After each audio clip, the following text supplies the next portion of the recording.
بسم اللہ الرحمن الرحیم۔ السلام علیکم۔ قرآن مجید حیا کے متعلق ایک خوبصورت واقعہ کی طرف اشارہ کرتا ہے، جس سے مسلمان عورتوں کو یہ سبق بھی ملتا ہے کہ وہ کس طرح اپنے گھر سے نکلیں۔ حضرت موسیٰ علیہ السلام ایک عظیم پیغمبر تھے جو اللہ تعالیٰ سے براہ راست ہم کلام ہوئے۔ ایک مرتبہ سفر میں تھے، گرمی کا موسم تھا، پاؤں ننگے تھے، سفر کی تھکاوٹ اور پیدل چل چل کر پاؤں میں چھالے پڑ چکے ہیں۔ ذرا آرام کرنے کے لیے ایک درخت کے سائے میں بیٹھ گئے۔ کیا دیکھتے ہیں کہ کچھ فاصلے پر ایک کنواں ہے، وہاں سے کچھ نوجوان اپنی بکریوں کو پانی پلا رہے ہیں اور ان سے کچھ فاصلے پر باحیا دو لڑکیاں کھڑی ہیں۔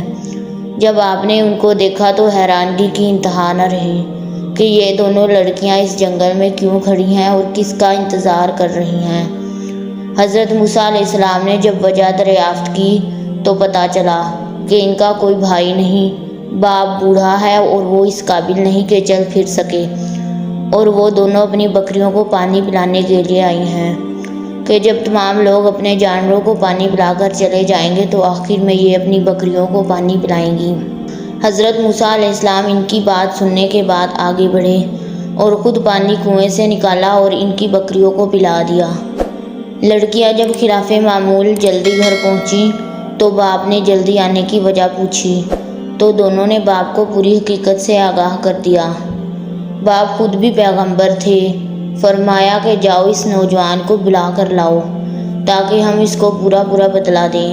اب ایک لڑکی جب موسیٰ علیہ السلام کو بلانے آئی تو وہ کس طرح آئی، اس کا انداز کیا تھا۔ قرآن نے اس کے چلنے کا انداز جو کہ شرم و حیا سے لبریز تھا اس طرح بیان کیا ہے۔ ترجمہ: پھر آئی ان دونوں میں سے ایک، شرم و حیا سے چلتی ہوئی، وہ کہنے لگی کہ میرا باپ آپ کو بلاتا ہے تاکہ وہ بدلہ دے جو آپ نے ہمارے جانوروں کو پانی پلایا ہے۔ حضرت شعیب علیہ السلام کی بیٹی حضرت موسیٰ علیہ السلام کو بلانے آئی، شرم و حیا کا دامن نہیں چھوڑا، نگاہ نیچے تھی، بات بھی شرما کر زیادہ کھل کر نہیں کی۔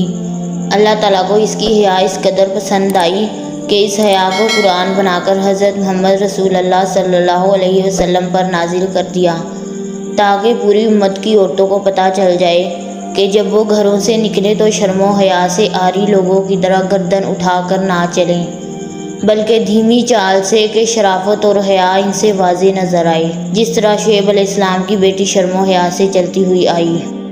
عملی اعتبار سے حیا کے 3 شعبے ہیں: اللہ تعالیٰ سے حیا، لوگوں سے حیا، اپنے نفس سے حیا۔ اللہ تعالیٰ سے حیا کا مطلب یہ ہے کہ احکام الہی کو نہ توڑے۔ لوگوں سے حیا یہ کہ حقوق العباد کو ادا کرے، لوگوں کے سامنے جن باتوں کے اظہار کو برا سمجھا جاتا ہے ان کے اظہار سے بچیں۔ اور اپنے نفس سے حیا یہ ہے کہ نفس کو ہر برے اور قابل مذمت کام سے بچائیں۔ قرآن و حدیث کی روشنی میں یہ چند آیات اور احادیث کے مطالعے سے ہمیں پتہ چلتا ہے کہ اسلام نے شرم و حیا پر کتنا زیادہ زور دیا ہے اور اس کی اتنی زیادہ اہمیت ہے کہ اسے ایمان کا حصہ قرار دیا گیا ہے۔ شرم و حیا ایمانی زیور ہے۔ اس پیغام کو دوسروں تک پہنچائیں تاکہ اللہ کسی کی زندگی کو آپ کے ذریعے بدل دے۔